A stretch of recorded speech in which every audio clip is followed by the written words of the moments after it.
কিন্তু আপনার এসে আমাকে রোগ ধরা পড়ে গেল দেখছেন, এই পাথরে দেখছেন, আপনি কি মন খারাপ করছেন?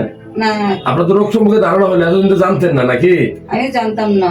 এই জানতেন না, এই যে পাথর দেখেন, আমি যেটা পিত্তথলি ক্লিয়ার একদম এক ক্যামেরা দেখাবে কি সুন্দর দেখা যাচ্ছে। এই দেখেন দিদি, দেখতে পাচ্ছেন? হ্যাঁ দেখতে পাচ্ছি। এই দুইটা পাথর দেখেন, এই পাথর আমরা বড় করে ছবি নিলে এই যে অনেক পাথর থেকে ছায়া পড়তেছে, ছায়া পড়ে যেমন সূর্য যখন অস্ত যায় পাথর থাকলে পিছনে ছায়া পড়ে না, হ্যাঁ এরকম আমরা যে ভিডিওটা দেখতেছেন আপনারা যারা দেখতেছেন পিছনে যে দুইটা পাথর বড় বড় হয়েছে, একটা পাথর এই একটা পাথর বড় হয়েছে।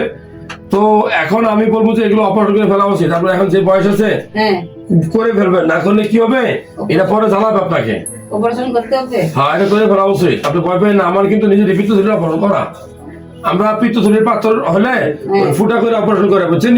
ল্যাপারোস্কোপি, আপনার দাগ থাকবে না, আপনার কোনো আঘাতের চিহ্ন থাকবে না, খরচ কাছাকাছি। মেশিন দিয়ে হ্যাঁ মেশিন দিয়ে এই দেখেন পাথর, এই কি সুন্দর চমৎকার দেখা কত যাচ্ছে। পড়বেন?